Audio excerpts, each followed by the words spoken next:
Okay so hello hello hello everyone. अगर आप सभी को मेरी वॉइस प्रॉपर आ रही है तो एक बार मुझे मैसेज में आप बता सकते हैं। मैं ठीक हूँ भारत भाई। अगर मेरी वॉइस प्रॉपर आ रही है एक बार मुझे बता दें।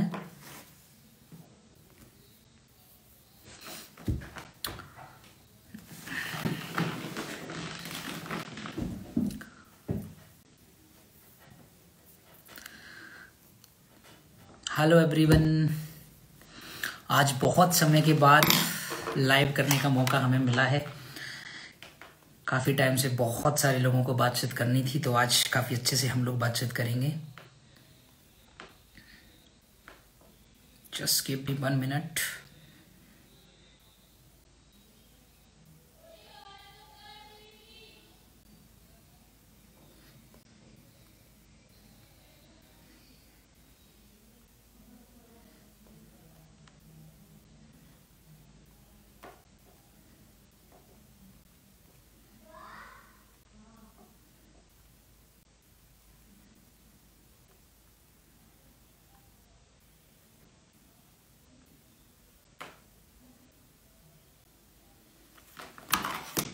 Good morning good morning good morning everyone. तो चलिए, जितने भी हमारे दोस्त नहीं आए एक बार आप उनको मैसेज कर दीजिए। जो भी लोग हैं उनको बुला लीजिए, हम जल्दी ही आपसे बातचीत करना शुरू करेंगे। यस, वैसे तो बहुत सारे लोगों को पता है कि आज क्या बातचीत होने वाली है। बहुत सारे लोगों ने लगा रखा है धमाका होने वाला है। सबसे पहले हम बातचीत करने वाले हैं। लगभग 2 महीने से मैं सोशल मीडिया पे आपको मेरी बहुत ज़्यादा एक्टिविटी नहीं दिख रही होंगी। आई थिंक जनवरी में तो आप लोगों ने बहुत कम एक्टिविटी देखी होंगी। मेरे बहुत सारे दोस्तों के कॉल, टीम्स के कॉल आए, सर आपकी मीटिंग्स नहीं हो रही हैं, आपका ट्रेनिंग्स नहीं हो रहा है। मेरी वॉइस आ रही है? एक बार मुझे अगेन आप बता दें, मेरी वॉइस आ रही है?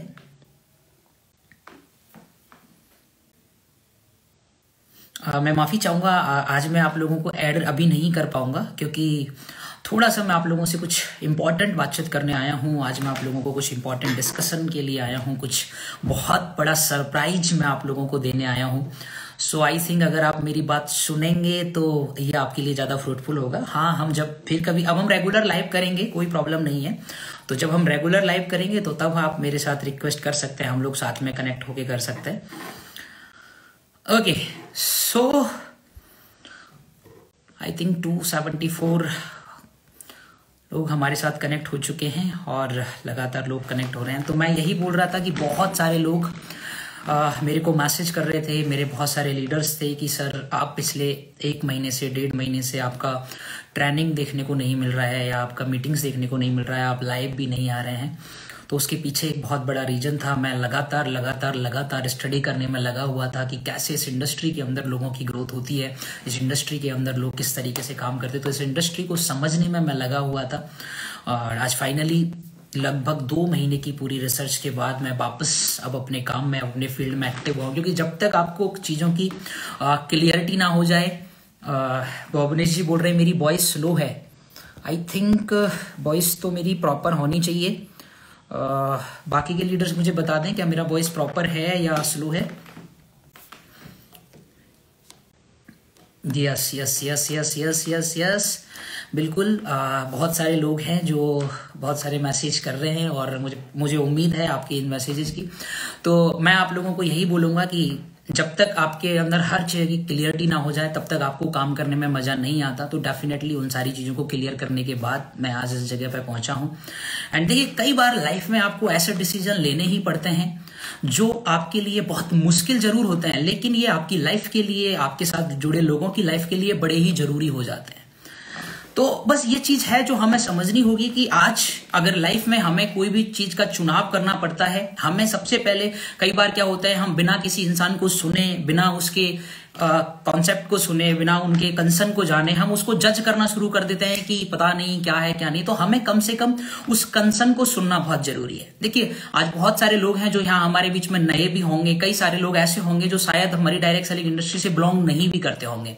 मैं थोड़ा सा 2-4 मिनट आपके से लूंगा, थोड़ा सा मैं आपको अपने बारे में बताना चाहूंगा कि मेरी डायरेक्ट सेलिंग में जर्नी से पहले मैं क्या था, मैं कैसे था, एंड डायरेक्ट सेलिंग में मेरी एंट्री कैसे हुई। और उसके बाद मैं आपको बताऊंगा कि हमने अगर कुछ नया चुनाव किया है, हमने एक जबरदस्त शानदार कॉन्सेप्ट के साथ में अगर कोई चीज शुरू की है तो वो क्यों की है, आखिर उसका क्या रीजन है, इस पर मैं आपको जरूर जाऊंगा। तो मैं आपको बता दूं कि मैं शुरू से मैंने अपने राजस्थान के अंदर मैंने पढ़ाई की और मैं एजुकेशन में शुरू से काफी अच्छा रहा हूं, क्योंकि मेरे डैड नहीं रहे जब मैं 2 साल का था। तो शुरू से मैंने बहुत अच्छी पढ़ाई की है। मैं थोड़ा सा कमेंट्स को यहाँ पे ऑफ कर देता हूं ताकि आप लोग ध्यान से मेरी बातों को सुन पाए। तो मैंने बहुत अच्छी पढ़ाई की है और मैंने IIT की प्रिपरेशन की। मैं अपने शहर का टॉपर था। उसके बाद IIT की प्रिपरेशन करने के लिए मैं कोटा शहर गया था। 2 साल IIT JEE की प्रिपरेशन की थी। वहां पे सिलेक्शन जरूर हुआ, बहुत अच्छी रैंक नहीं बनी। फिर कॉलेज में पहुंच गया, इंजीनियरिंग कर रहा था।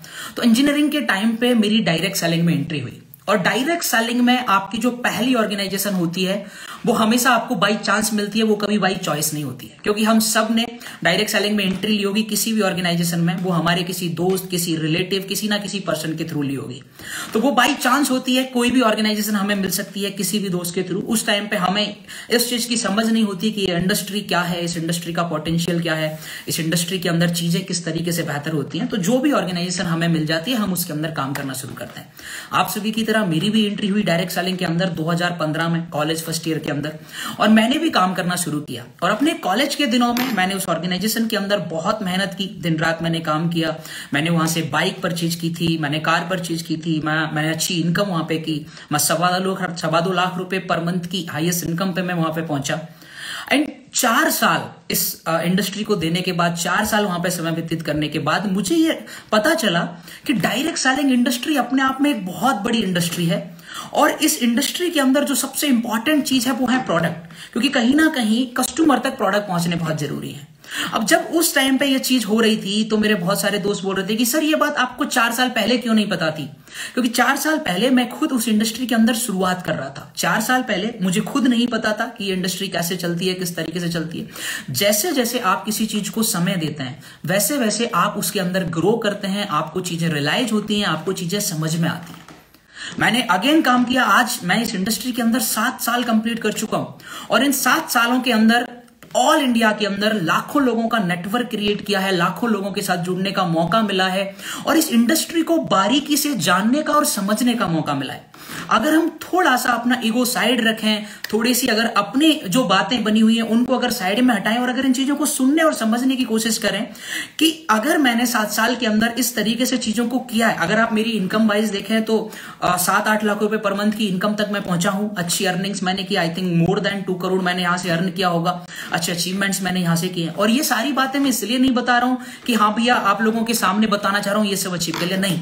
मैं आपको बताना चाह रहा हूं अगर ये सब कुछ किया और अगर इतना सब कुछ होने के बाद अगर लाइफ में एकदम से ऐसा कोई ड्रास्टिक चेंज करना पड़ रहा है या कोई ऐसा डिसीजन लेना पड़ रहा है तो उसके पीछे के रीजन को जानने की कोशिश अगर हम करें तो हमें समझ में आएगा कि हाँ सच में ये चीज क्यों है। आज हमने एक नए मिशन, एक नए डिसीजन के साथ में शुरुआत की है। अब ये मिशन क्या है, ये डिसीजन क्यों लिया गया? ये डिसीजन इसलिए लिया गया, मैं आपको बताना चाहता हूं, क्योंकि आज पूरा वर्ल्ड केमिकल फ्री की तरफ जा रहा है। आज हर कोई ऑर्गेनिक होना चाह रहा है, आज हर कोई ऑर्गेनिक प्रोडक्ट यूज करना चाह रहा है। हम सब जानते हैं पिछले 2 साल में जब से कोविड आया है हर इंसान अपनी हेल्थ के लिए अवेयर हुआ है और होना भी चाहिए, क्योंकि हमें पता है हमारी जिंदगी से कीमती दूसरी कोई चीज नहीं है। जब तक हमारे पास पैसा नहीं होता तब तक हमें पैसे की इंपॉर्टेंस समझ में आती है, लेकिन कोई भी पैसा किसी भी इंसान की लाइफ से बड़ा नहीं हो सकता, हेल्थ से बड़ा नहीं हो सकता। ये हमको सबको समझ में आता है। और हम सब ये भी जानते हैं कि हमें अगर आगे जाना है तो आगे हमें केमिकल फ्री वर्ल्ड को अपनाना ही होगा। आज अगर आप हमारे प्रधानमंत्री की बात कर रहे हैं, आज मोदी जी से लेके हर एक समझदार आदमी आज केमिकल फ्री वर्ल्ड की बात कर रहा है। आज हम हर तरफ ऑर्गेनिक होने की बात कर रहे हैं, आज हम ऑर्गेनिक खेती की बात कर रहे हैं, आज हम पॉल्यूशन, आज हम डीजल पेट्रोल की कारों की जगह आज हम इलेक्ट्रिक कार्स की बात कर रहे हैं। अगर आज मैं आप लोगों से पूछूं कि आप लोगों को इन्वेस्ट करना पड़े तो हम कोई पेट्रोल पंप लेना पसंद करेंगे या फिर हम इलेक्ट्रिक पंप लेना पसंद करेंगे? ऑब्वियस है हम इलेक्ट्रिक पंप लेना पसंद करेंगे, क्योंकि हमें पता है कि आने वाले समय का फ्यूचर ये है। तो आज हम सब जानते हैं कि आने वाला समय ऑर्गेनिक है, आने वाला समय केमिकल फ्री है, आने वाला समय जो होगा वो पूरी तरीके से पॉल्यूशन फ्री होना चाहिए। तो इन सब चीजों की समझदारी होना, इन सब चीजों का सेंस होना बहुत जरूरी है। आज हो सकता है कुछ चीजें हमें चैलेंज रहे, कुछ चीजें हमारे लिए टफ हो, डेफिनेटली हो सकता है, लेकिन अगर आज की मेहनत हमें और हमारी आने वाली जनरेशन के फ्यूचर को सेव करती है, अगर हमें उस लेवल पर लेके जाती है, तो कहीं ना कहीं ये हम सब के लिए बहुत जरूरी होता है। आप सबकी तरह मेरी भी लाइफ बड़ी ही सही चल रही थी, सिंपल चल रही थी, सब कुछ बहुत बढ़िया था, मैं भी लगातार काम कर रहा था। लेकिन मेरी मुलाकात आज से लगभग 1-1.5 महीने पहले मेरी मुलाकात हुई थी एक ऐसे शख्स से जिन्होंने मुझे समझाया कि हम क्या कर रहे हैं।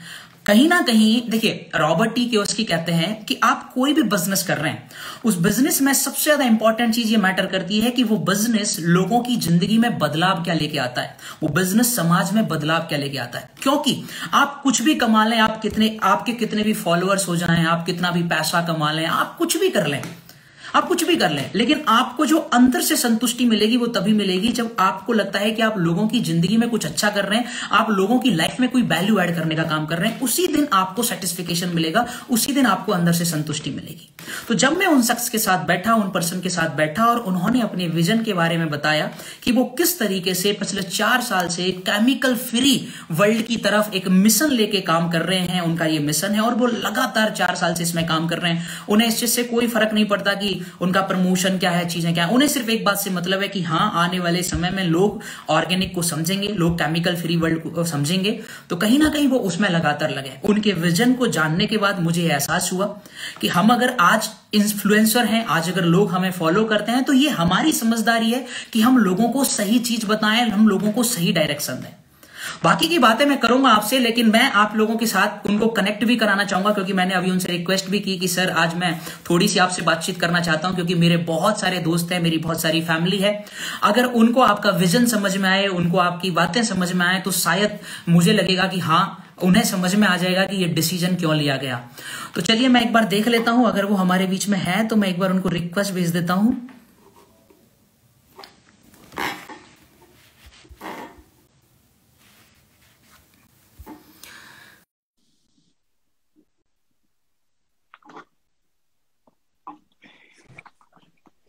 यस, तो सर स्वागत है आपका।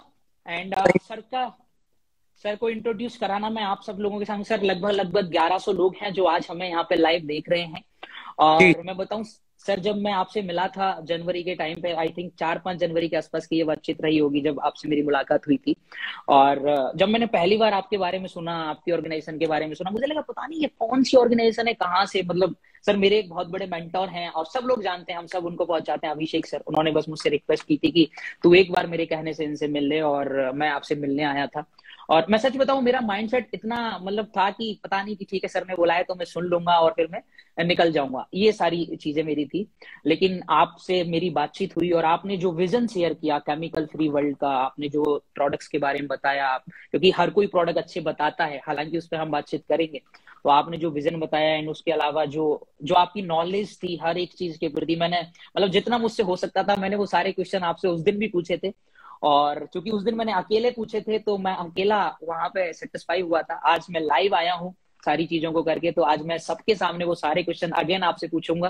क्वेश्चन सर थोड़े फिर से तीखे हो सकते हैं, क्योंकि क्वेश्चन जरूरी हैं, सब जो क्वेश्चन सच में होने चाहिए वो क्वेश्चन मैं जरूर पूछूंगा। तो सबसे पहले तो सर हम आपके बारे में थोड़ा सा जानना चाहेंगे, हमारे जितने भी लोग हैं, थोड़ा सा आपका एक ब्रीफ इंट्रोडक्शन हो जाए। ब्रीफ इंट्रोडक्शन वही है सर, टेक्निकल बैकग्राउंड 2004 टू 2008 जो बैच है इंजीनियरिंग का, उसमें आईपी यूनिवर्सिटी से मैंने इंजीनियरिंग को परसू किया। और 2004 के अंदर ही पहली बार डायरेक्ट सेलिंग के अंदर बेसिकली कदम रखा। We started with same organization, मतलब बहुत शॉर्ट टर्म के लिए, लेकिन उसका एसोसिएशन रहा। ईबत से करियर को स्टार्ट किया। एक लंबा सफर डायरेक्ट सेलिंग में, काफी कंपनीज में टीम बनाकर डेवलप करके इंडिया लेवल पे नेटवर्क करके काफी कुछ लीड किया। लेकिन आफ्टर 2011 जब एक एमएलएम में छोटा सा कह सकते हैं कि डिस्टरबेंस आया, उसके बाद लगा कि अगर इस इंडस्ट्री के अंदर कुछ बड़ा करना है तो उस बड़ा करने के लिए काफी कुछ समझना और सीखना भी जरूरी है। टीम बनाना आ गया है, चीजें करनी आ गई है, कल्चर करना आ गया है, पैसा बनाना आ गया, प्लान समझ आता है, बट अभी इंडस्ट्री को लेकर विजन क्लियर उस लेवल पर नहीं है और मे बी गवर्नमेंट भी सिचुएशन में नहीं है। तब कुछ टाइम एफडीएससी की जो डेडिकेटेड बॉडी है उनके साथ काम किया ताकि कानून आ सके, उसकी समझ की। अलग अलग फीकी डायरेक्ट वगैरह में जाके भी पार्टिसिपेशन करके काफी काम किया। और साथ में इन सब चीजों के एक चीज जो थी उस टाइम पे, जो आपने रॉबर्ट टी कियोसाकी जी की कही, 2011 में मैंने पहली बार इस बात को समझा और सुना कि बिजनेस जो भी होता है उसका मतलब है लास्ट में समाज सेवा होनी चाहिए। और उन्होंने उस सेशन में एक और बहुत ब्रीफ बात किया कि अगर आपको ये देखना है कि आपका बिजनेस किस लायक है, या लायक है भी या नहीं है, बड़ा होगा या नहीं होगा, स्केल अप होगा या नहीं होगा, तो उन्होंने कहा इस चीज को एनालाइज करिए कि आपकी ऑर्गेनाइजेशन के आने से पहले आपकी सोसाइटी, जिस सोसाइटी में आपने काम किया, प्रोडक्ट बेचा है, उसमें सर्विस बेची है, कुछ भी किया है आपने, आपकी ऑर्गेनाइजेशन से पहले और आपकी ऑर्गेनाइजेशन के आने के बाद उन दोनों चीजों में क्या अंतर आया है। अगर वो अंतर पॉजिटिव में है, वो सोसाइटी को कंट्रीब्यूट कर रहा है, वो ह्यूमैनिटी को कंट्रीब्यूट कर रहा है, तो you are doing a good business. और अगर वो सोसाइटी को कंट्रीब्यूट ना करके केवल आपको कंट्रीब्यूट कर रहा है, दैट्स ए नेगेटिव बिजनेस। वो अगर आज है भी तो कल नहीं रहेगा। ये चीज उस टाइम पे बहुत क्लियर हो गई और मुझे लगा कि डायरेक्ट सेलिंग में ऐसी ही किसी चीज की या सोच की मैं तलाश में था कि जो काम हमने इतना सा किया इतने टाइम में, हमें कोई ऐसा काम करना पड़ जाए कि जिसमें ह्यूमैनिटी का फायदा हो, सोसाइटी का, हर एक व्यक्ति का फायदा हो, तो वो तो हम आग लगा के कर सकते हैं। अगर 3-3 साल में, 2-2 साल में 10-10 लाख लोगों का नेटवर्क हमने क्रिएट किया है इस चीज के, इस विजन के साथ कि फाइनेंशियल एस्पेक्ट्स बेटर हो जाएंगे, हमारे भी, टीम के भी। अगर हमारे भी बेटर हो जाए, टीम के भी बेटर हो जाए, हर व्यक्ति जो सिस्टम में सुने और कैसे भी एंगेज हो, अगर उसकी लाइफ में बेटरमेंट आ जाए, तो फिर तो मैंने कहा कि 150 करोड़ लोग जोड़ देना भी कोई बड़ी बात नहीं है। फिर तो बिजनेस को स्केल कर सकते हैं हम 0 to 100% पॉपुलेशन में। तो वहां से छोटा सा सफर रहा, उसी के चलते फिर दारुशनाइन का 2018 में स्टार्ट हुआ। कंपनी को हम लोगों ने फाउंड किया। ओके सर, थोड़े से हम फैक्ट्स की अगर बात करें, आज दारुशनाइन को 4 साल हो गया, तो इस 4 साल में आज कहाँ तक दारुशनाइन पहुंचा है और किस विजन के साथ में आप इसको आगे लेके जा रहे हैं, थोड़ी सी इस पे भी बातचीत करना चाहें। देखिए, दारुशनाइन का पहुंचा ज्यादातर लोग बताना चाहते हैं कि उन्होंने फाइनेंशियली क्या अचीव किया, क्योंकि उन्हें लगता है कि फाइनेंशियल अचीवमेंट्स ही डिस्क्लोज करने के अचीवमेंट्स है कि हमने क्या बड़ा कर लिया, क्या नहीं बड़ा कर लिया। लेकिन मैं 2-4 फैक्टर से बड़ा खुश हूं। मैं मैथमेटिक्स को समझता हूँ, सिंपल एक्सपोनेंशियल मैथमेटिक्स को समझता हूँ। आपने कितना करोड़ किया, कितना लाख किया, ये मटेरियलिस्टिक नहीं है। जो चीजें मटेरियलिस्टिक है, जो मेरे अचीवमेंट्स है, मैं दूसरे तरीके से देखता हूँ। पहली चीज, सिंस इंसेप्शन 2018 से 2022 तक जितने भी बैलेंस शीट्स हमने फाइल करे हैं, जो भी हैं, उनमें जो परसेंटेज ऑफ ग्रोथ है वो इंडस्ट्री के अंदर हम लोगों ने हाईएस्ट अचीव किया। यानी कि दारुशनाइन, सब लोग बोलते हैं हम फास्टेस्ट ग्रोइंग है, बेसिस नहीं पता, लेकिन जो percentage of jump in turnover है इन दारुशनाइन, that has been the highest in industry from past 4 years। तो वो मैं उसको बड़ी चीज मानता हूँ। उसको मैं बड़ी चीज इसलिए मानता हूँ कि टर्नओवर अगर मल्टीप्लाई हो रहा है, that shows people interest in your organization, कि लोगों का इंटरेस्ट क्या है। जबकि हम बहुत ज्यादा सोशल मीडिया पे लाउड नहीं है, दूसरी कंपनीज के लोगों को अप्रोच नहीं करते हैं, कुछ भी इस तरीके से नहीं करते जो अनएथिकल प्रैक्टिसेस डायरेक्ट सेलिंग में हैं, बहुत रिस्ट्रेन्ड और रिफ्रेन्ड ऑर्गेनाइजेशन की तरह बिहेव करते हैं कि अपने ही लोगों के साथ में अपने ही बिजनेस को बूम करते हैं। उस हालत में ये जो बिजनेस एक्सपेंशन है, ये बड़ी चीज है। यानी कि किस कदर स्टेबिलिटी हमारे जुड़े हुए एसोसिएट्स को देता है, वो चीज मुझे कॉन्फिडेंस देती है। सेकेंड अचीवमेंट जो मैं बोलूंगा हम लोगों ने की, that is in terms of certifications. USD organic certification हासिल किया डायरेक्ट सेलिंग में, और आज से 3 साल पहले हासिल किया, और लगातार कंटिन्यूअसली अभी तक पिछले 3 साल से हम एकमात्र ऑर्गेनाइजेशन बने रहे डायरेक्ट सेलिंग में जिनके पास यूएसडी ऑर्गेनिक लाइसेंसिंग है, सर्टिफिकेशन है। इको सर्टिफिकेशन हम लोगों ने हासिल की, mostly people don't know. US FDA based nutraceuticals को फॉर्मुलेट किया, वो हम लोगों का बड़ा अचीवमेंट मैं मानता हूं sir. Heat resistance probiotic product को इंडिया में फर्स्ट टाइम लॉन्च किया, उसका हम लोगों को बहुत अपना अचीवमेंट का प्राउड है कि पिछले 4 साल में हमने ये अचीव किया। और सबसे बड़ी बात है, कंपनी जो 3 प्रोडक्ट के साथ स्टार्ट हुई थी, वो आज 180 प्लस प्रोडक्ट के साथ परफॉर्म कर रही है, जिसमें से 50 प्लस ब्रांड्स या 50 प्लस प्रोडक्ट्स ऑलरेडी मार्केट के अंदर अपनी जगह बना चुके हैं। Not company, not leadership, not checks, product अपनी जगह बना चुके हैं। People know us by the name of the product, कि इस प्रोडक्ट से हम कंपनी को जानते हैं। ऐसे बहुत प्रोडक्ट है कि लोग में हमारे जीआईटी को ज्यादा जानते हैं, दर्जनैन का नाम कम जानते हैं। हमारे टीसी की पहचान लोगों में ज्यादा है, दर्जनैन का भले ही कम हो। तो ये हम लोगों का बहुत फंडामेंटल अचीवमेंट है कि with in this short span of time हमने अपने प्रोडक्ट्स की एस्टेब्लिशमेंट कर दी। यही विजन का वो पार्ट भी है कि आगे हम किस तरीके से जा रहे हैं। अगर वो बात सच है कि पूत के पाव पालने में दिखते हैं, तो दर्जनैन के पाव बहुत खूबसूरती के साथ डायरेक्ट सेलिंग में एटलीस्ट बहुत अच्छा प्रभाव छोड़ रहे हैं। और ये सब मैथमेटिकल है, तो पढ़ा लिखा आदमी तो खैर हमारे को चैलेंज नहीं कर सकता। 70% इंडिया जो एजुकेटेड है और लॉजिकल है, वो कम से कम हम लोगों को 100% सपोर्ट करेगा। चलिए ठीक है सर, तो आप पोस्टमार्टम शुरू करते हैं। फाइनली आपसे उन तक क्वेश्चंस की शुरुआत करते हैं, क्योंकि मैं नहीं चाहता, मैं चाहता हूँ कि जितने भी हमारे जो अंदर के जो सारे जो मैंने पहले भी पूछे थे और मैं आज भी पूछूंगा। सबसे पहला क्वेश्चन ये है सर कि मैं इस डायरेक्ट सेलिंग इंडस्ट्री को देखता हूँ कि इस इंडस्ट्री की शुरुआत इस तरीके से हुई थी कि अच्छे प्रोडक्ट को किसी कॉन्सेप्ट के थ्रू बेचा जाए, लेकिन आज हम देख रहे हैं कि पूरी इंडस्ट्री में सिर्फ कॉन्सेप्ट बेचा जा रहा है, प्लान्स बेचे जा रहे हैं। हमारा ये लेग प्लान है, हमारा 2 का है, हमारा 4 का है, हमारा 6 का है, हमारा मल्टी लेग का है। तो 50 तरीके के प्लान है सर, हमें समझ नहीं आता, क्योंकि पहले हमने 2 लाख के अंदर काम किया, हमारे अकॉर्डिंग वो सबसे अच्छी ऑर्गेनाइजेशन थी। फिर हमने जनरेशन में काम किया, हमारे लिए जनरेशन सबसे अच्छा था। और सर देखिए, काम तो हमें हर जगह करना था। मैं आपसे एक सिंपल सी चीज पूछना चाहता हूँ। पहला, कि प्लान एक्चुअल में किस तरीके से बेहतर होते हैं, क्या इस पे कोई वो है कि दूसरी जो सबसे इंपॉर्टेंट चीज है, जो एक्चुअल क्वेश्चन है मेरा, कि जो 2 लाख प्लान होते हैं इनके बारे में बोला जाता है कि सर ये प्लान लॉन्ग टर्म नहीं होते, इलीगल होते हैं। मैं सीधा पूछ रहा हूँ सर, हो सकता है आपको थोड़ा गलत लगे, बट मैं सीधा पूछ रहा हूँ कि ये इलीगल होते हैं, ये लॉन्ग टर्म नहीं चलते, और ये प्लान मतलब पूरी मतलब सही नहीं होते एक तरीके से। तो इसमें आप क्या कहेंगे 2 लाख प्लान के बारे में, और आपके अकॉर्डिंग ये प्लान किस तरीके से होता है, ये मैं जानना चाहूँ।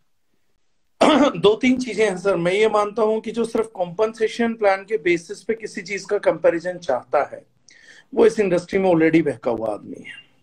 मेरा बड़ा सिंपल है कि आज ये नहीं कि हम एक एडवांटेजेस पोजीशन में हैं, मैं आई वॉश मार्केट करूं और 2 लाख क्या होती है उस पावर को चिल्लाने लग जाऊं और अगेंस्ट मल्टी लाख बात करें।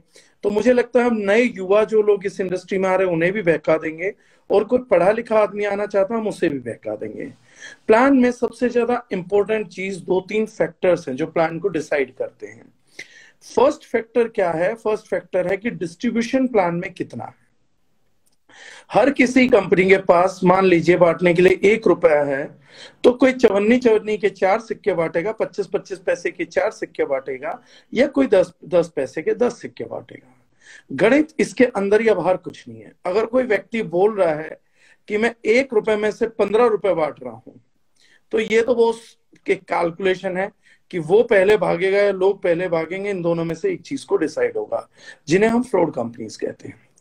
दूसरी बात, ये पीड़ादायक स्थिति है कि क्यों यंगस्टर्स को बहकाया जाता है कि 2 प्लान इलीगल होते हैं या 15 प्लान लेग वाला प्लान लीगल है। ये सब बेबुनियादी बातें हैं।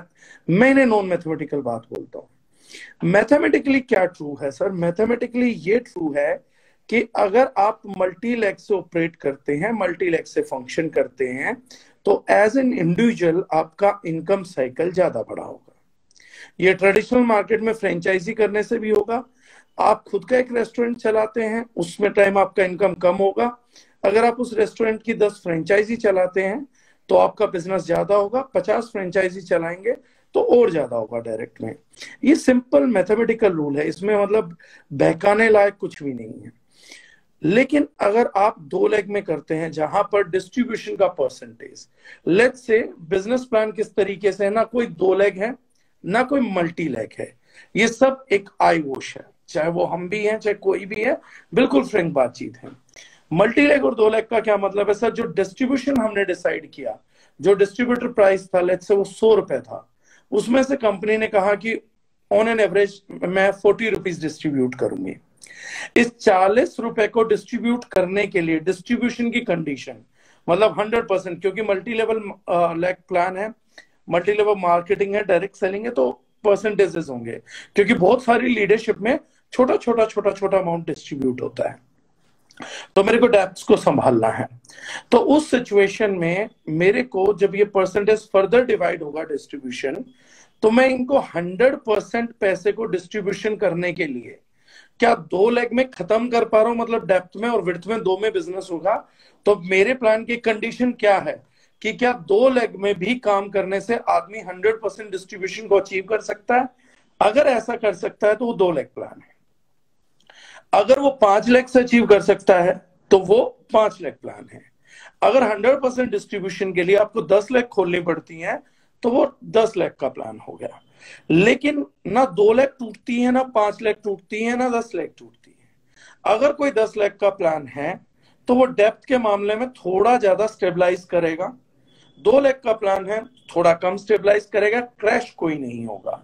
सिर्फ एक ही फंडामेंटल चेंज आएगा, 10 लेग के प्लान में लोग एज एन इंडिविजुअल ज्यादा पैसा कमाएंगे, लेकिन 2 लेग के 100% डिस्ट्रीब्यूशन प्लान के अंदर बहुत ज्यादा लोग पैसा कमाएंगे। यही इन दोनों फंडामेंटल्स में सिचुएशन में डिफरेंस है।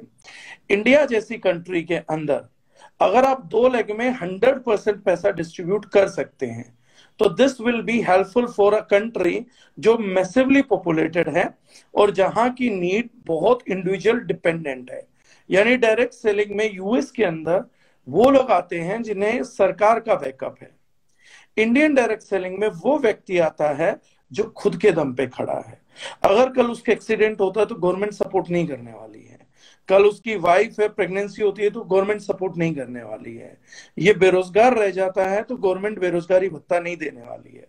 ऐसी किसी सिचुएशन में जिस टीम को हम रिक्रूट कर रहे हैं, लीडरशिप पे बहुत मैसिव प्रेशर आ जाता है कि उन बच्चों को जल्दी सक्सेसफुल निकाले, और वो बच्चे भी बहुत जल्दी में रहते हैं कि हम भी सक्सेसफुल हों, बहुत तेजी से हों। ऐसी सिचुएशन में सर गलत कमिटमेंट्स हो जाते हैं। एक बच्चा 500 लोगों को एक प्रोडक्ट से ठीक करने लग जाता है, कुछ अनहोनी अटपटी बातें करने लगता है। आदमी जल्दी जुड़े इसलिए उनको प्रभावित करने के लिए बोलता है मैं 1 साल में हवाई जहाज खरीद लूंगा, मैं प्राइवेट चार्टर बुक कर दूंगा। वो चाहता है कि इसका इतना बड़ा सपना और कमिटमेंट देख के कोई व्यक्ति इसके साथ जुड़ जाए। प्लान्स के साथ केवल इतना मैनिपुलेशन है।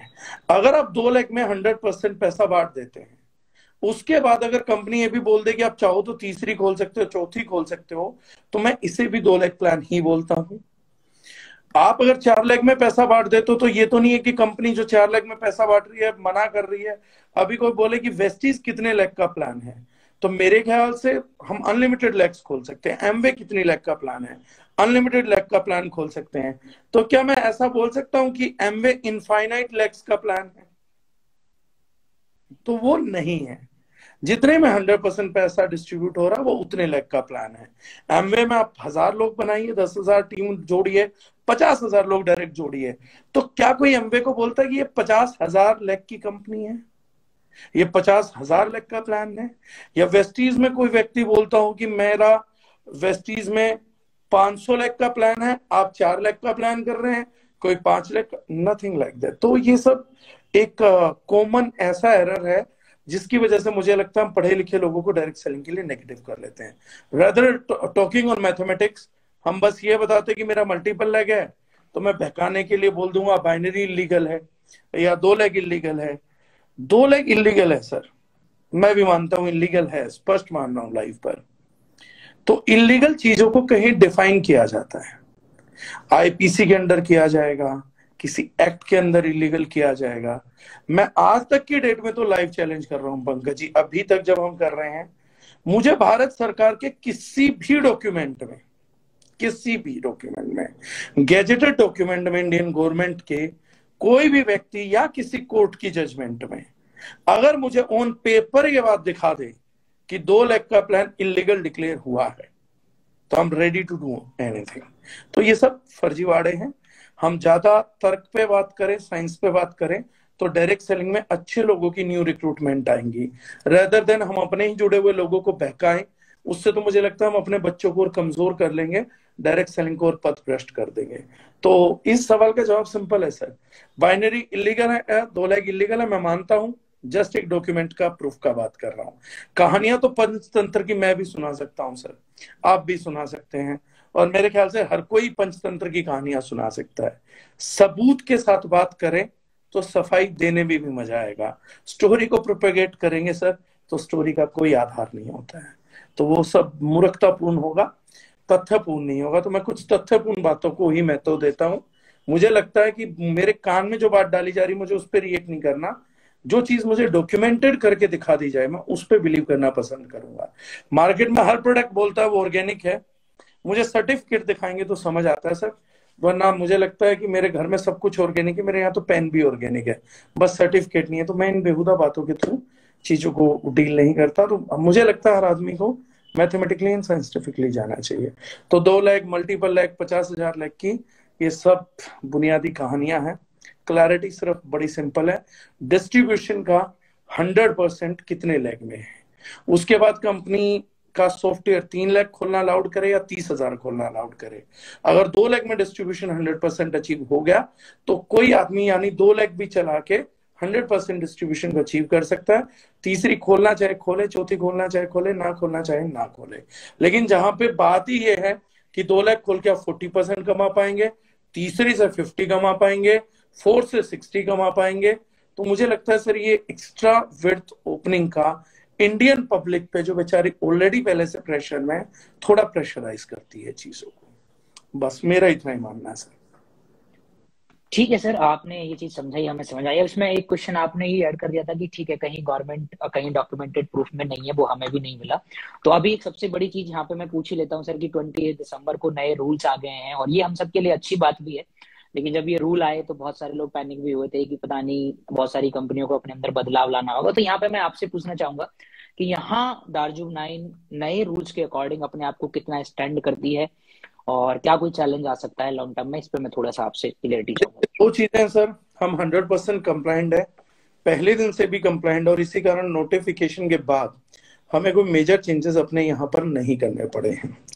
इन टर्म्स ऑफ लीगलिटीज की बात करें, कंप्लायंसेस की बात करें, तो वो फर्स्ट डे से हम स्टैंड आउट है हर चीज को लेके। अब सेकंड चीज की बात करते हैं सर। इस क्वेश्चन का बड़ा इजी आंसर है, हाथ कंगन को आरसी क्या, पढ़े लिखे को फारसी क्या।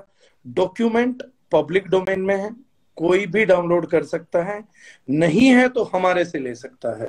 इंग्लिश में भी अवेलेबल है, हिंदी में भी अवेलेबल है।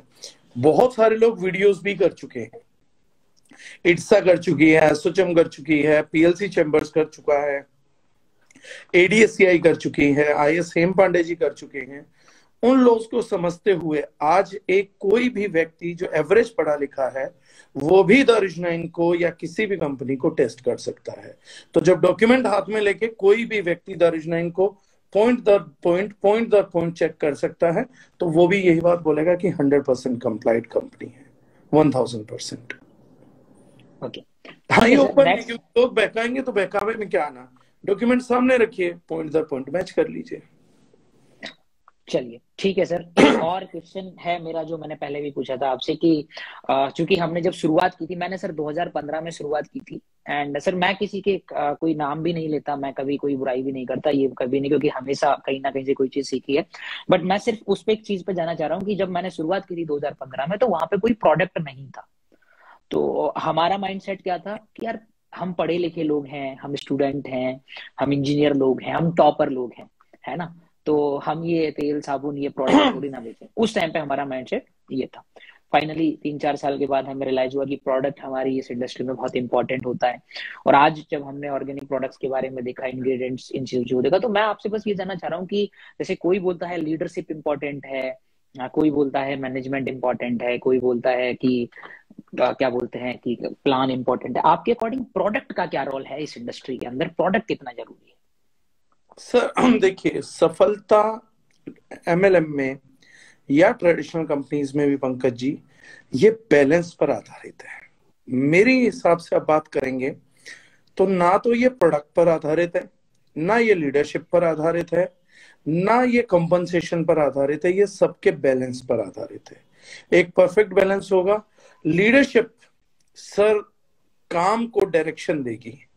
जो फ्रेशर काम करने आए हैं, जो बच्चे काम करने के लिए आए हैं, वो काम करना चाहते हैं, मेहनत करना चाहते हैं, करियर बिल्ड करना चाहते हैं, जानते नहीं है करना क्या है।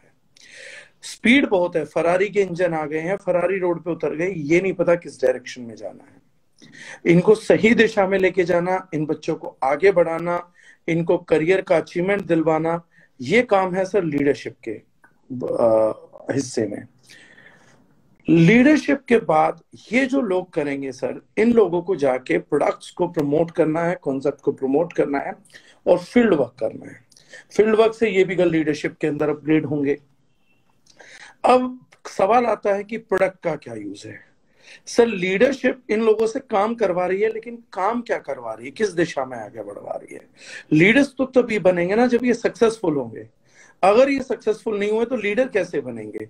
अगर पंकज जी ने कुछ बहुत अच्छा किया, समाज को दिया, समाज उसको अप्रिशिएट करती है, सोसाइटी उसको अप्रिशिएट करता है, तो पंकज जी दूसरों को बता सकते हैं कि कैसे आपको भी सोसाइटी अप्रिशिएट करेगा, आप क्या काम करिए। लेकिन अगर मैंने कुछ ऐसा काम किया कि मेरे काम करने से मुझे गालियां मिली, प्रोडक्ट घटिया था, एक बार दे दिया गया, अगर मुझे उस चीज से गालियां मिल रही है तो मैं दूसरों को भी क्या मोटिवेट करूंगा। मैं उसमें आगे ही नहीं बढ़ा पाऊंगा, लोगों को मैं कुछ काम ही नहीं कर पाऊंगा सर। तो ये जो है एक सिचुएशन जो है यहाँ पे बहुत डिफिकल्ट बन जाती है। प्रोडक्ट का रोल 100% है सर। प्रोडक्ट अगर क्वालिटी नहीं है तो लीडरशिप को, बेचारी को, अपनी टीम को सिर्फ और सिर्फ मोटिवेशन पे ड्राइव करना पड़ता है। वो सुबह से शाम तक कहानियां सुनाएगा, जोश दिलाएगा, 1000 इवेंट सिर्फ मोटिवेशन पे रखेगा, तो वो 70% अपने लोगों का टाइम मोटिवेशन में खराब करेगा। अगर प्रोडक्ट में दम नहीं है तो कंज्यूमर रिपीट नहीं आएगा। एक व्यक्ति एक बार सेल करने निकलेगा और सिर्फ एक ही बार जिंदगी में उस प्रोडक्ट को सेल कर पाएगा तो उसका प्रॉफिट मार्जिन बहुत लो हो जाएगा।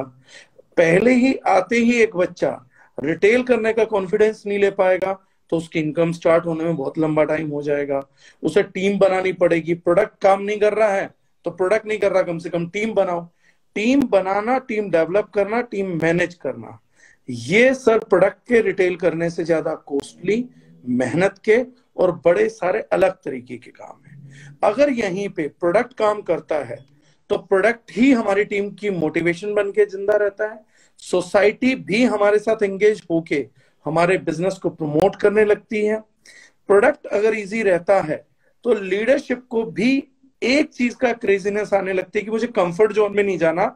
मैं अब तक 1 लाख जिंदगियों तक अच्छा प्रोडक्ट पहुंचवा चुका हूं और मैंने अभी तक 1 लाख जिंदगियों में बदलाव लाया, वो लोग मुझे मानते हैं, इज्जत देते हैं, तो वो व्यक्ति कंफर्ट जोन में नहीं जाएगा, मुंह नहीं छिपाएगा।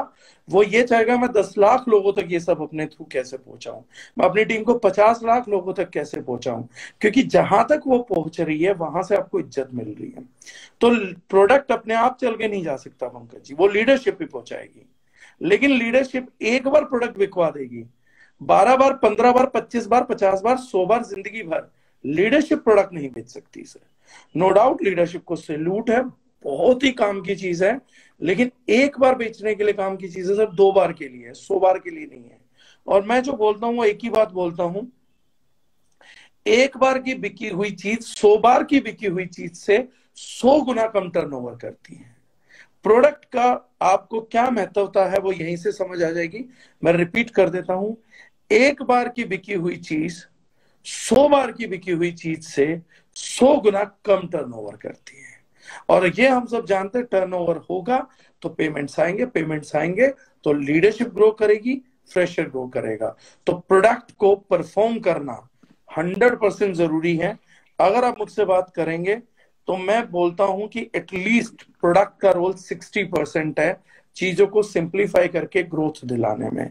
वहीं पे अगर प्रोडक्ट का रोल कम हो जाता है तो लीडरशिप उतनी ही टफ होने लगती है और बहुत ज्यादा स्किल की जरूरत पड़ने लगती है।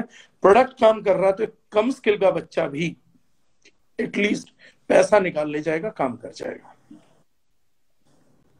तो सर इसमें ये है, जैसे आज हम किसी से भी मिलते हैं, जैसे पिछले लगभग 1-2 महीने में मैं लगभग बहुत सारे लोगों से मिला हूँ, कई एमडी से मेरी मुलाकात हुई है, कई, क्योंकि जब हम इस चीज में थे तो हमें हर चीज को जानने का मौका मिला और हर किसी से हम मिले।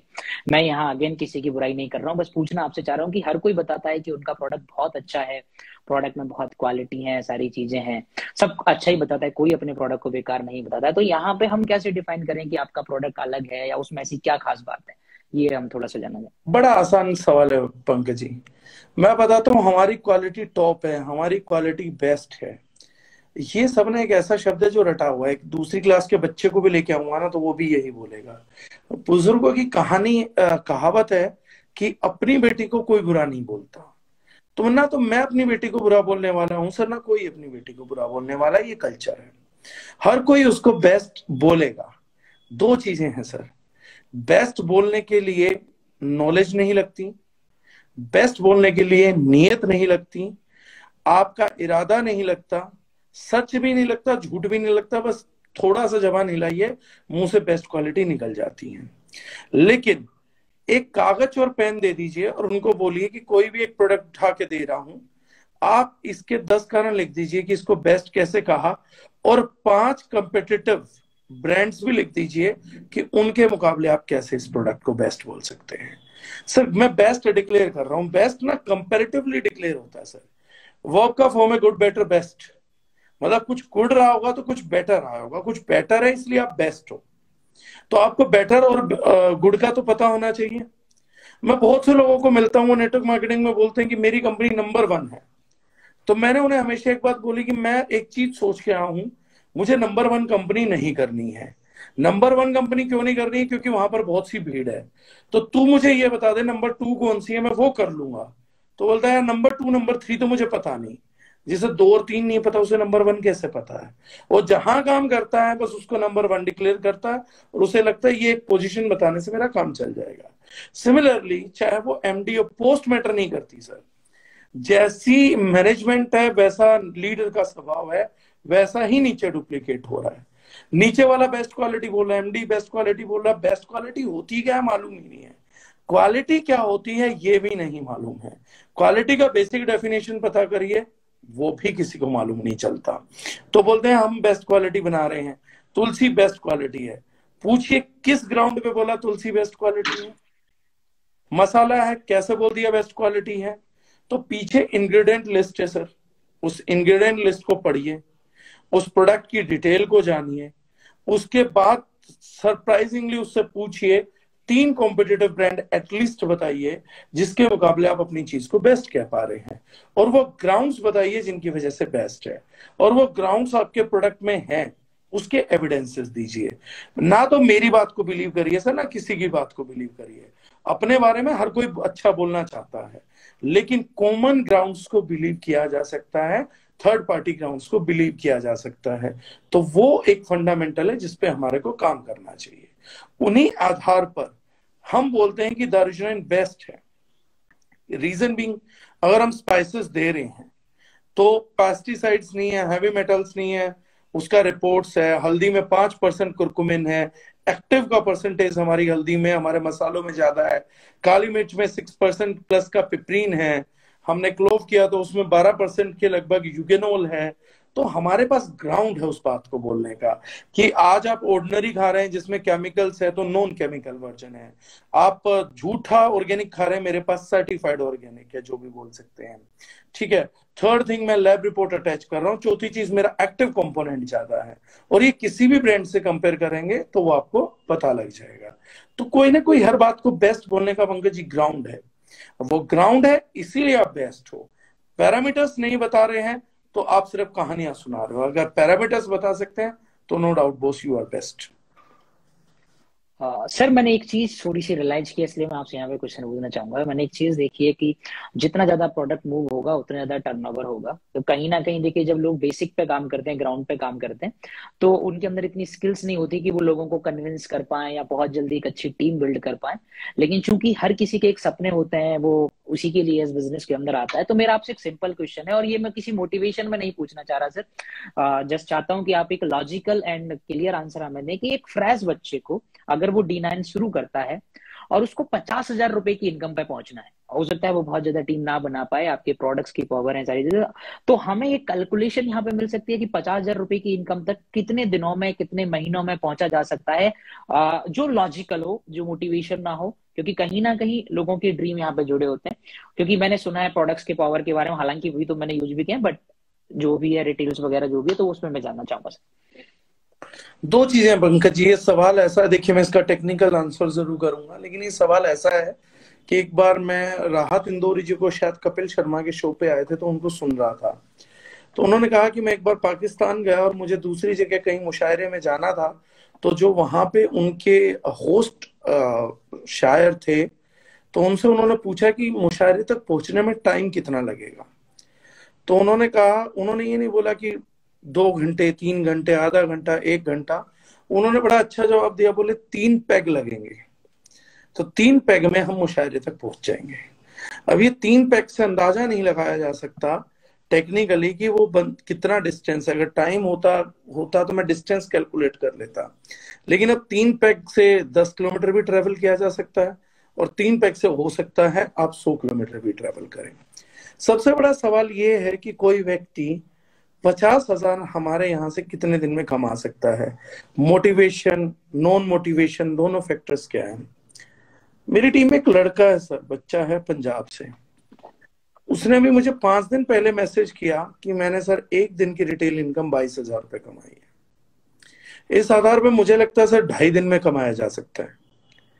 मेरे यहाँ पे एक लड़की है, कंटिन्यूअसली 2 से 3 लाख रुपए महीने का रिटेल कमाती है, फर्स्ट डे से कमा रही है, फर्स्ट मंथ से कमा रही है, तो मुझे उसको देख के लगता है कि सर 10 दिन में कमाया जा सकता है। लेकिन मेरे यहाँ पर एक बच्चा है सर, डेडिकेटेड है, वो भी 3 साल से है, लेकिन वो 10,000 रुपए रिटेल कमा रहा है सर, वो 2,500 रुपए के आसपास टीम कमीशन कमा रहा है। उसे देख के मुझे लगता है सर ये 3 साल में भी पॉसिबल नहीं है। अब सिचुएशन क्या है पंकज जी? सिचुएशन ये है कि प्रैक्टिकल किस ग्राउंड पे होगी ये चीज। देखिए, हमारी जो प्रोडक्ट रेंज है वो 70% इंडियन सोसाइटी मॉनेटरली एक्सेप्ट करने की सिचुएशन में है। तो अगर आप 100 लोगों को जानते हैं तो 70 लोग बहुत इजीली अफोर्ड कर सकते हैं दारुशनाइन के प्रोडक्ट को। मैं ये नहीं कह रहा 70 करेंगे, मेरे शब्द को ध्यान से सुनिएगा, 70 कर सकते हैं, बशर्ते उनको बताने वाला, समझाने वाला व्यक्ति स्किलफुल हो, लॉजिकल हो, अच्छा आदमी हो, रिलेशनशिप मजबूत हो। तो 70% people can accept the product monetarily. उस 70% में से 100% प्रोडक्ट उनको पसंद नहीं आने वाला है। अब ये 70% लोग अगर 15-20 प्रोडक्ट ट्राई करते हैं तो एटलीस्ट हर व्यक्ति के घर से मैं मानता हूं ऑन एन एवरेज 2-3 प्रोडक्ट का ड्रॉप आ जाएगा। तो अगर 2-3 प्रोडक्ट का ड्रॉप आ जाता है सर, तो इस केस में 70% लोग पॉजिटिव तो रहेंगे, लेकिन 80% प्रोडक्ट्स के साथ पॉजिटिव रहेंगे। ये द रेजुनाइन में सर्टेन है पंकज जी। ये एक ऐसी चीज है जो मैं आपको किसी भी काम करने वाले व्यक्ति के साथ दिखा सकता हूं कि जिसने प्रोडक्ट दिया, ईमानदारी से दिया, जिसे देना आता था, 70% पब्लिक ने लिया और उसमें से 100% ने 80% प्रोडक्ट को रिटेन किया। ये 12,000 वाले बच्चे के केस में भी सत्य है, ये 3 लाख वाली बच्ची के केस में भी सत्य है, और ये जिसने 22,000 रुपए कमाए उस केस में भी ये बात सत्य है। मतलब मैं अंडर कमेटी कर रहा हूं, इसके कुछ ऊपर ही मिलेगा आपको। लेकिन इसके बाद 50,000 कमाना नहीं कमाना है, वो 2-3 तथ्यों पे डिपेंडेंट है सर। पहली बात, आपका सोशल कनेक्शन, सोशल रेपुटेशन अच्छा कितना है। पास्ट में आपने सभी लोगों को लूट रखा है, तो दारुजन का प्रोडक्ट लेके क्या आप सोना भी लेके जाएंगे तो कोई आपसे लेने वाला है नहीं। सेकंड पोजीशन, आपके पास स्किल नहीं है, वहां पे जाके आप प्रोडक्ट को या तो बेचने लगे या गिड़गिड़ाने लगे, प्रमोट नहीं कर पाए, उन्हें ढंग से बता नहीं पाए, एक्सप्लेन नहीं कर पाए, तो आपका एंड रिजल्ट जो है सर वो 0 है। अदरवाइज एक व्यक्ति का social connection, moderate social connection भी हो, फैमिली का उसका मिला के मॉडरेट सोशल कनेक्शन भी हो, और वो एवरेज 101 लोगों तक प्रोडक्ट रिटेल कर दे, तो वो लगभग हर महीने 50,000 रुपए की इनकम तक पहुंच सकता है। तो वो 100 लोगों तक रिटेल कैसे करता है, क्या करता है, वो उसकी पर्सनल डिपेंडेंसी है सर। अगर कर पाए तो डेफिनेटली मैं ये बता सकता हूं 3 पैक की जगह की 100 लोगों को रिटेल करना, जहां वो 15-20 प्रोडक्ट ट्राई करा दे। उसकी टास्क क्या है, मेरे को 100 लोगों को किसी तरीके से रिटेल करना 20 प्रोडक्ट। अगर वो ये काम कर पाता है तो वो एक सब्सटेंशियल 50,000 रुपए की इनकम पे रह सकता है। मैं ये आपको क्लियरली बता सकता हूँ। टाइम और चीजें वो उस पर डिपेंडेंट है, वो इंडिविजुअल डिपेंडेंट है। सर यहाँ मेरा एक क्वेश्चन और है, जैसे मैंने भी अपने लेवल पर लोगों से बात की, एक लीडर से मेरे बातचीत हुई थी, क्योंकि जब हम शुरू कर रहे थे तो हर तरह का डर होता है, तो हमने भी ऐसे लोग पता लगाए कि भैया जिन्होंने छोड़ दिया हो उन लोगों से एक बार बात करते हैं, क्योंकि बोलते हैं कि पॉजिटिव लोग तो सारी चीजें बताते हैं, लेकिन जो छोड़ चुके हैं उनसे आपको अंदर की सारी चीजें पता लगती हैं। तो उन्होंने बताया था कि सर मतलब टीम नहीं बनी थी, दूसरी लग नहीं चली तो नहीं, इसलिए छोड़ दिया। तो मैंने उनसे थोड़ा प्रोडक्ट का रिव्यू लिया, तो उन्होंने बताया कि आज भी मेरी टीम सारे प्रोडक्ट यूज कर रही है और लोग रिटेल से 20-25 हजार रुपए कमा रहे हैं जिन्होंने छोड़ दिया। तो ठीक है, मुझे वो कॉन्फिडेंस मिला।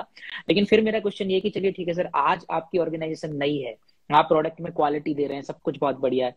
क्या गारंटी है सर, जब कल आपके पास एक बहुत बड़ा ट्रैफिक हो जाएगा, बहुत सारे लोग हो जाएंगे, तब आप इन प्रोडक्ट्स के साथ मतलब होता है मिलावट एंड वो सारी चीजें नहीं होंगी, इस चीज को लेके क्या कुछ आप कह सकते देखिए, दो चीजें हैं सर, बड़ा कैलकुलेटिव है। एक तो पहले दिन से ही दारुजनाइन ने खुद को सर्टिफिकेट्स में बांध लिया, जो इको सर्ट है, यूएसडी ऑर्गेनिक है।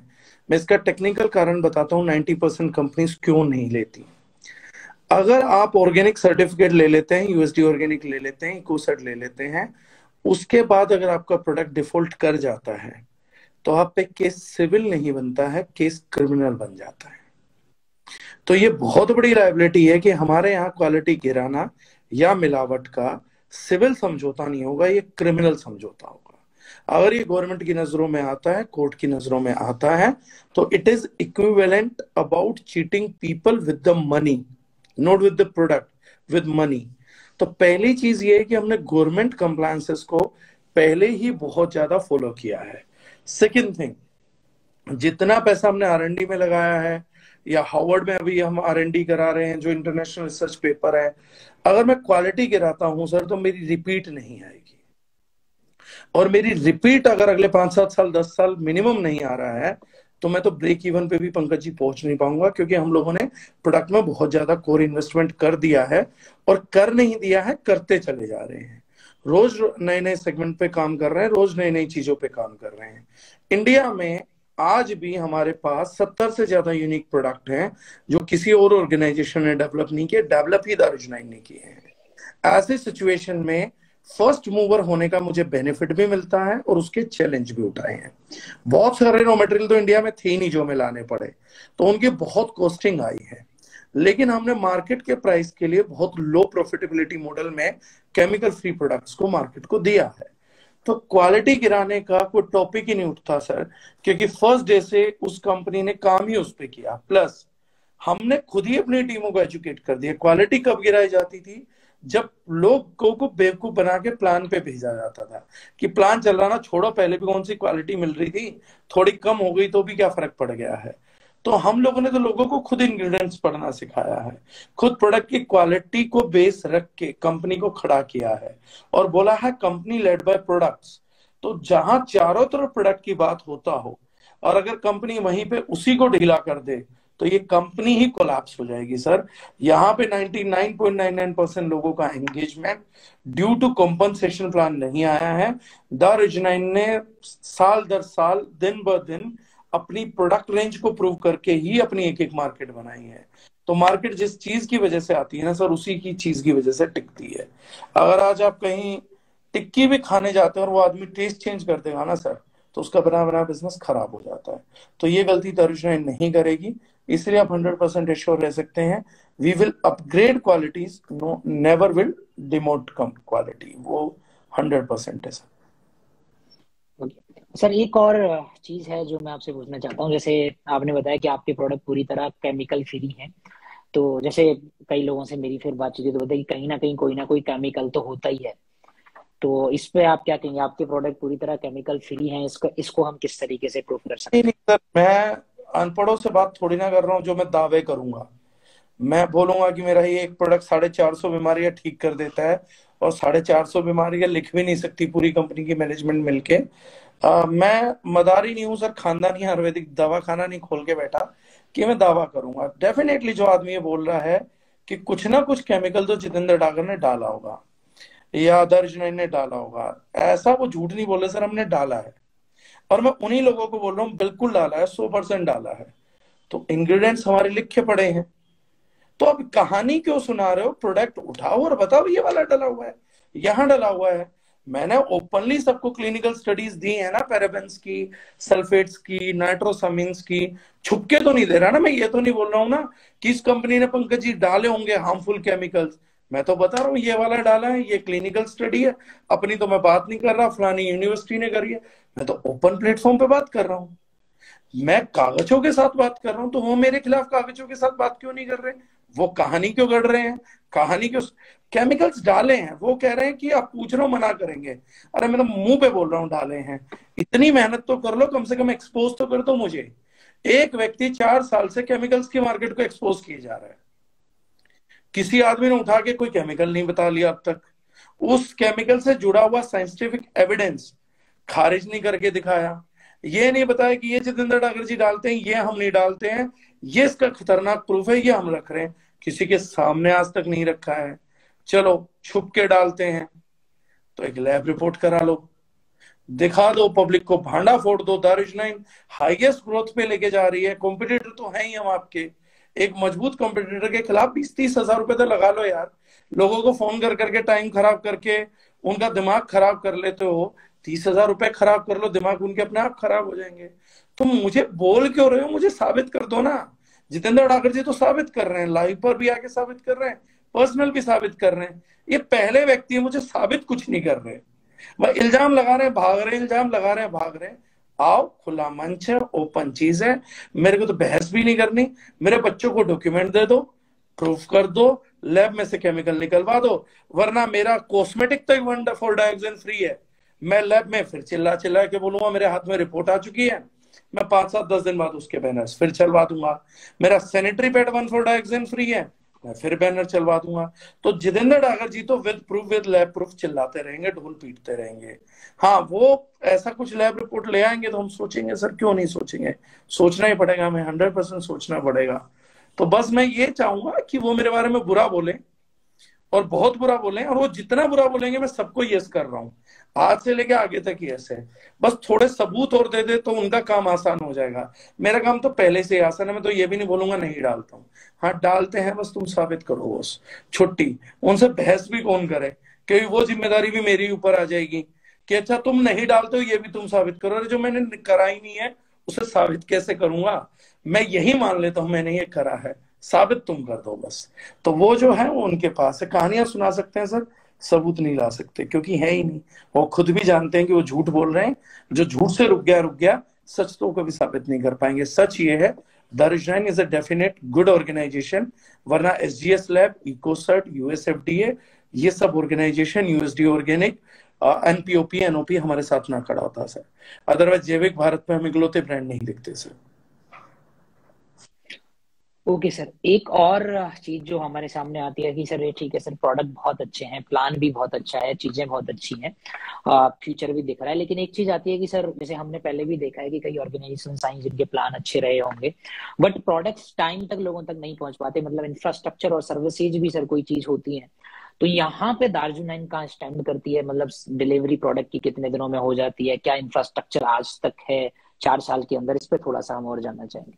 मैं ये बात कई मंच पे बोल चुका हूँ सर, अब भी कर रहा हूँ, दारुशनाइन का सोशल मीडिया मंच, फेसबुक, इंस्टाग्राम वगैरह सब खुला पड़ा है, गूगल कमेंटिंग खुली पड़ी है सर। आप कितनी कंपनियों के जितने के ओपन हैं वो खोल के देखिए, उन्होंने विद एविडेंसेस रखा हुआ कि प्रोडक्ट पहुंचा, घटिया हालत में था, कंपनी ने रिप्लेस नहीं करा, ये है वो है, फलाना है, ढिमकाना है। दारुशनाइन का एक भी नेगेटिव कभी आपको सोशल मीडिया पे नहीं दिखता। किसी को भी फोन लगा लीजिए, एक भी व्यक्ति, पैन इंडिया हम आज सप्लाई कर रहे हैं, कोई जगह से ये नहीं आएगा कि मटेरियल हमारा पहुंचा नहीं। Out of 1000 there are not more than 25 cases जहां पे प्रोडक्ट का डिलीवरी 1 या 2 दिन के लेट के अलावा हुआ हो, 10 दिन लेट नहीं हुआ हो, 20 दिन लेट हुआ हो, पार्सल घुमा, ये तो हुआ ही नहीं है। हाँ, 1-2 दिन का late sir system failure, 6 sigma का रूल है, जिन्होंने इंजीनियरिंग किया है, 6 सिग्मा कंपनीज इंडिया में है नहीं ना, लॉजिस्टिक्स में है, तो लॉजिस्टिक्स पार्टनर के बिहाफ पे अगर 1-2 दिन का डिले हुआ है तो वो भी हमारे यहाँ पे 1000 में से 25-30 केस के ऊपर कभी गया नहीं है। रेस्ट इंडिया में जो हमारी सर्विसेज हैं वो सभी लोग बोल रहे हैं ऑन टाइम है, चीजें हैं, लोग खुश हैं। और आज की तारीख में पूरे दारुशनाइन में, क्योंकि लोगों का बिजनेस है, लोग आएंगे जाएंगे, जो लोग जुड़े हुए हैं वो तो मेरी तारीफ ही करेंगे, जो लोग छोड़ के गए हैं उनमें से कभी कोई एक आदमी नहीं मिलेगा जो सर्विसेज के लिए छोड़ के गया हो और जो इस चीज का सबूत दे दे कि हाँ मैं सर्विसेज के लिए छोड़ के गया था। तो आज तक 4 साल में एक सिंगल डिस्ट्रीब्यूटर भी जिस कंपनी ने ड्यू टू सर्विसेज नहीं खोया सर, मेरे हिसाब से उसका सर्विस पॉइंट ऑफ व्यू काफी दुरुस्त है Pankaj ji. Okay sir, sir यहाँ पे एक चीज और मैं पूछना चाहूंगा कि ठीक है, सर्विसेज। और अगर हम जैसे आज ए टीम हम लोग जब यहाँ पे आपके साथ में चीजों को शुरू कर रहे हैं, तो आपको आगे को लेके आपका क्या विजन है कि किस तरीके से आप आगे को लेके सोचते हैं आने वाले 2 साल 4 साल में? अगर आप इंफ्रास्ट्रक्चर वाइज देखें या और भी चीजों के वाइज देखें, तो आपका उस पर थोड़ा सा हम जानना चाहेंगे। देखिए, अगर आप इंफ्रास्ट्रक्चर वाइज और बाकी चीज देखें तो सबसे बड़ी बात ये है कि हमने विजन वहीं दिखा दी थी जब हम पहली कंपनी बने जिसने मेन रोड पे दिल्ली पे ऑफिस अपना डेडिकेट किया। जो वो प्रॉपर्टी एसेट वैल्यू हमारा है वो तकरीबन 80 से 100 करोड़ रुपए का है, जो कंपनी के लिए हमने डेडिकेटेडली डेडिकेट किया। तो वो हमारी विजन का पार्ट था कि हम कितना बड़ा इंफ्रास्ट्रक्चर फर्स्ट डे से लेके चलना चाह रहे हैं। हमें अपने बढ़ते हुए साइज का अंदाजा था, तभी हमने इतना बड़ा डेडिकेशन दिखाया। दूसरी बात, मुझसे बहुत लोग ये क्वेश्चन भी करते हैं जो अभी तक नहीं हुआ कि क्या आपको इंटरनेशनल जाना है। तो मैंने एक ही चीज बोलता हूं कि अगर मुझे इंटरनेशनल नहीं जाना होता तो मैं यूएसडी ऑर्गेनिक इको सर्ट की तरफ कभी भी ना बढ़ता जिंदगी में। जो सर्टिफिकेट वर्ल्ड लेवल के हैं मैं उन पे जा ही इस वजह से रहा हूं ताकि हम इंटरनेशनल जाएं। और जो कंपनी इंटरनेशनल सर्टिफिकेशंस को आज से मेंटेन करके जाना चाहिए वो तभी जा पाएगी जब हम अपने देश के अंदर मजबूत खड़े हैं, वहां के इंफ्रास्ट्रक्चर पे मजबूत खड़े हैं।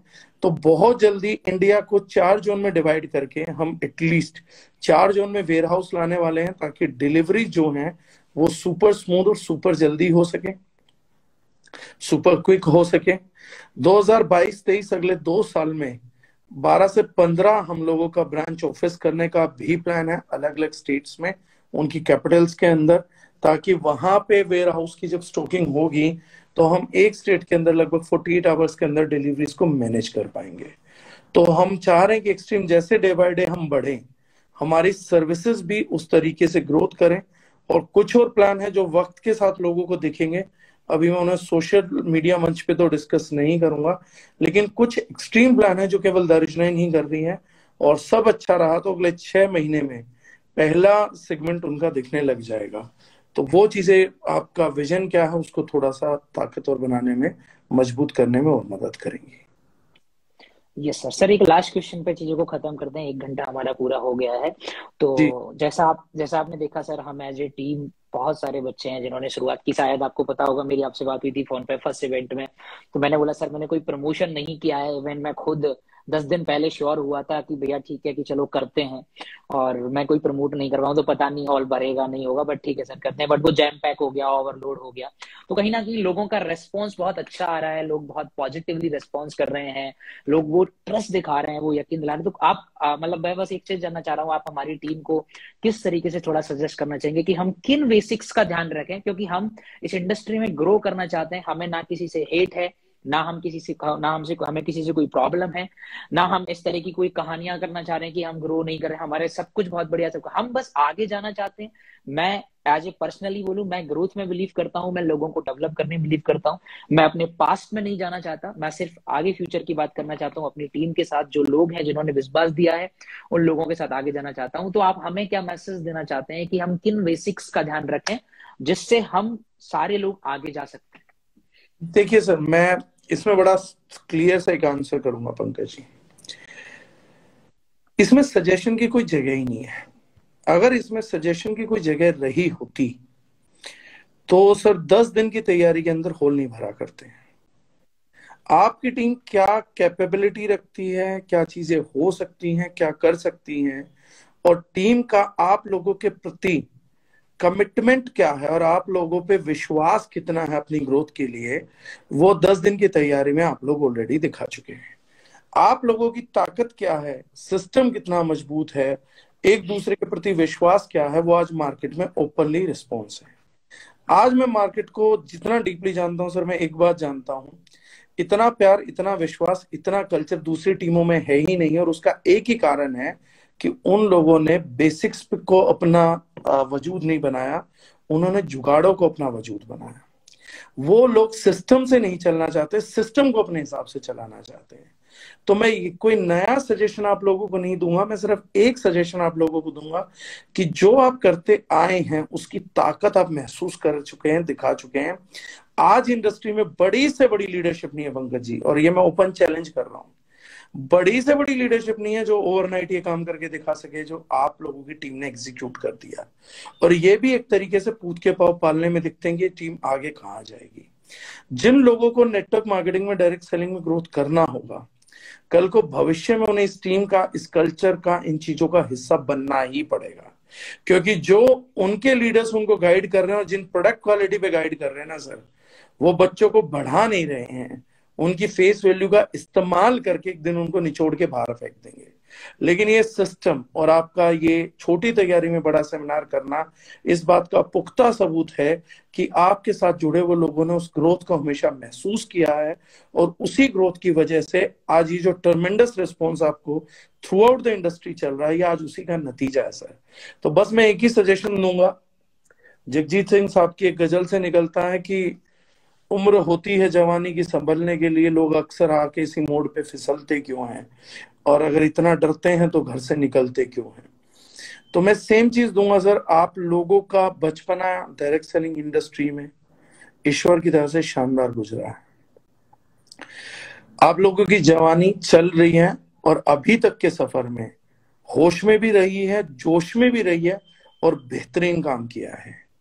अब ये समय है कि जब ताकतवर लोग होते हैं, ताकतवर टीम होती है, तो बस उनके खिलाफ बहकाने वाले और अंग्रेजों से नफरत करने वाले लेकिन अंग्रेजों की पॉलिसी रखने वाले डिवाइड एंड रूल, वो अब जानवर और जीव, वो प्राणी बहुत आएंगे, वो गिद्ध बहुत आएंगे, क्योंकि उनके यहाँ के बच्चों का रिस्पॉन्स जो आप लोगों के प्रति रहा है, वो उन्हें इनसिक्योर तो बहुत कर रहा है। वो तो मुझे 5-7-10 दिन में खुद ही पता लग रहा है आउटसाइड से। तो वो जो होने वाला है, तो बस आप लोगों के लिए एक ही मैसेज है, जो आपका आपस में प्यार प्रेम है, जो क्लाइंट्स के प्रति आप लोगों के संस्कार हैं, जो टीमों को बेसिक पे A to Z बेसिक पे बोर्ड प्लान करने की जो आप लोगों की क्षमता है, जो पेपर प्लान करने की क्षमता, और स्पेशली जो आप लोगों के सिस्टम में ताकत है, जो इस टीम की ताकत है हमारी, कि एक नए बच्चे को उठाकर कंपनी से, सिस्टम से, मार्केट से, और उसको MLM का लीडर बना देना, स्पीकर बना देना, प्रेजेंटर बना देना, इस काबिलियत को जिंदा रखेंगे, इसी पे मेहनत करेंगे। और बस इसको बदलाव नहीं करना है, हम जुगाड़ों पे नहीं जिगरे पे चलेंगे सर, बस सिंपल टीम बना के रखना है। ये चीज रह जाए, नया कोई सजेशन नहीं, जो है इसको सुपरबली मेंटेन करके आगे बढ़ेंगे, बस यही एकमात्र चीज है सर। डेफिनेटली सर, जब हमने शुरू भी किया था तो हमारा यही मिशन था, इवन अभिषेक सर भी यही बोलते थे कि हमें सिर्फ प्रोडक्ट को प्रमोट करना है, हमें अपना काम करना है। और आज भी सर हमने नेक्स्ट संडे के लिए अपने हर जगह छोटे आप हैदराबाद, उड़ीसा, राजस्थान में, हर एक जगह पे, दिल्ली में, अपने हर जगह पे हमने चाहे होम मीटिंग करेंगे या जो भी करेंगे, हम बिल्कुल एक फ्रेश बच्चे को ग्रो करने पे काम कर रहे हैं। ताकि सर देखो, असली फीलिंग है कि अगर हमने उस प्रोडक्ट्स को चूज किया, अगर हमने कोई नए कॉन्सेप्ट को चूज किया है, तो हमने उस ऑर्गेनिक प्रोडक्ट को देख के, केमिकल फ्री प्रोडक्ट को देख के चूज किया है कि हाँ, ये आने वाला समय है, ये आने वाला फ्यूचर है।